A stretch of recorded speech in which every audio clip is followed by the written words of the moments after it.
And now, the best 60-ish seconds of your week. As we come to the conclusion of 2018, we reflect upon a year of some tumult. Many have analogized it to 1968, a half a century earlier, and the summer of discontent.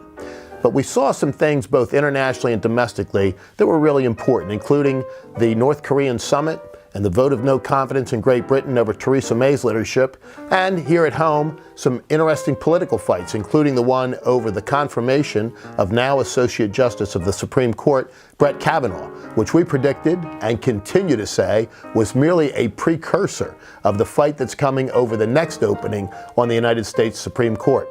And we had the vaunted midterm elections, where, as predicted, the Democrats took control of the House of Representatives, but Republicans added to their majority in the Senate, setting up an interesting Congress for the next session.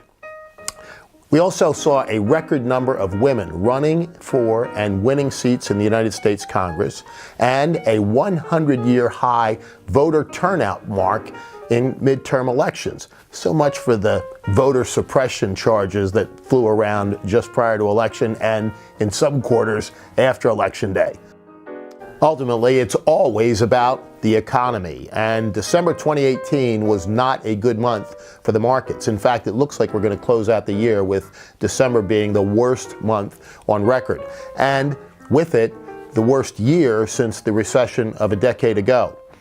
We thought there might be a Santa Claus rally. That didn't occur, but the day after Christmas, there is this huge uptick in the market, 1,000 points in a single day.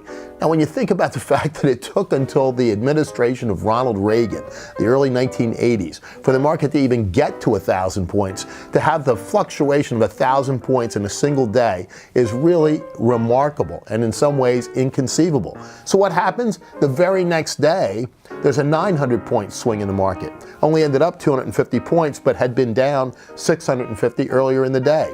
The volatility of the market right now is of serious concern to a lot of folks. And what's going on in the market has a lot of factors that play into it, including tariffs and potential trade wars and rumors thereof.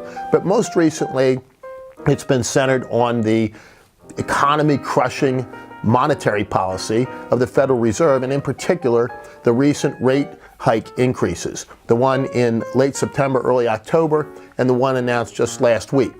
During that time, the market's gone down about 5,000 points. Now, we've said all along that the market isn't the economy, and the Fed's job is the economy, not the markets. But they also have to be sensitive too and understand that much of what they do is reflected in the markets, and they need to take that into account, because one thing is for sure, the Fed isn't picking up what the markets are putting down. And so volatility becomes the word that has been most discussed with respect to the markets recently. And another factor leading into that volatility and these wild swings that take place on almost a daily basis anymore is the high-frequency trading. Now, what's that mean? Well, that's computers and the algorithms that are associated with them.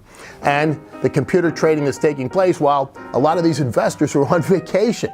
Understand that it's, portfolio protection, particularly for larger investors. But there are some serious implications to all of that. And I think you're going to hear an awful lot of questions being asked now about the fact that there is market manipulation, no question, from these algorithms, and that they do affect prices, particularly on the downswing. They have a tendency to exacerbate drops in the market because not only are they large volume, but individual investors, regular folks, get very nervous about what's going on when they see the volatility that's taking place and the market starting to slide, and they kick in and sell off as well.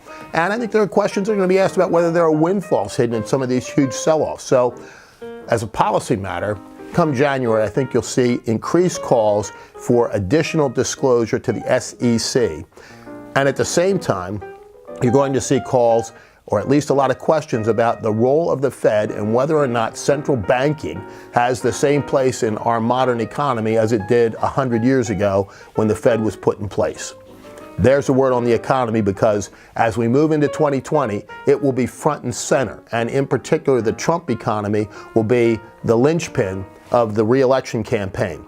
And whether or not there is, in fact, a recession or a significant slowdown in 2019, and how long that lasts and how significant it is, will be central to the answer to those questions.